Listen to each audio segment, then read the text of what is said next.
మెదక్ జిల్లా చినశంకరంపేటలో దారుణం జరిగింది. మద్యం మత్తులో కరెంట్ స్తంభాన్ని ఢీకొట్టింది ఓ కారు. అయితే కారు బోల్తా కొట్టినట్టు తెలుస్తోంది. స్పాట్లోనే జశ్వంత్ అనేటువంటి ఒక యువకుడు దుర్మరణం పాలయ్యారు. మరో ముగ్గురికి ఆ కారులో ప్రయాణిస్తున్న వారికి తీవ్రంగా గాయాలయ్యాయి. అయితే గాయపడిన వారిని సికింద్రాబాద్ గాంధీ ఆసుపత్రికి తరలించారు. నలుగురు యువకులు 20 ఏళ్ల లోపున్న వారే ఫ్రెండ్ బర్త్డే పార్టీలో మద్యం సేవించి తిరుగు ప్రయాణంలో ఒక కరెంటు స్తంభాన్ని ఢీకొట్టారు. మీరు చూస్తున్నారు కదా, కారు ఏకంగా ఇన్వర్టెడ్ పొజిషన్లో కంప్లీట్గా ఏ రకంగా అయితే కార్ రోడ్డుపై వెళ్తుందో ఆ రకంగా పూర్తిగా తలకిందులైపోయింది, తికమక అయిపోయింది.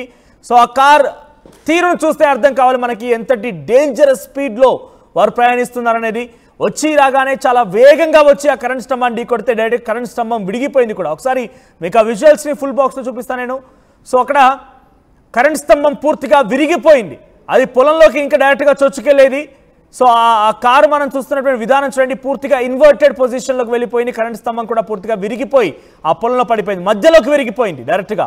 సో ఆ కారులో ప్రయాణిస్తున్నటువంటి జశ్వంత్ అనేటువంటి ఒక యువకుడు స్పాట్లోనే మరణించినట్టు తెలుస్తోంది. మరో ముగ్గురికి చాలా తీవ్రంగా గాయాలయ్యాయి. ప్రస్తుతానికి ఈ ఘటన కొంత అక్కడి ప్రాంతంలో భయభ్రాంతులకు గురి చేస్తోంది. సో అలజడి సృష్టించిందని చెప్పాలి. సో రాత్రి సమయంలో కాబట్టి ఈ ఘటనలో వారంతటి వారే ఈ రకంగా వెళ్ళిపోయి కొంత ఇబ్బంది పడ్డారు. లేదా కొంత వేకువజామున లేకపోతే నిత్యం రద్దీగా ఉండేటువంటి సమయంలో అయినా కూడా ఈ ఘటనలో ఎదురుగా వచ్చిన వారికి కూడా చాలా తీవ్రంగా గాయాలు అయ్యేవి, ఇబ్బంది పడేవారు. ఏదేమైనా ఈ ఘటన చాలా కలవరపాటు గురి చేస్తోంది.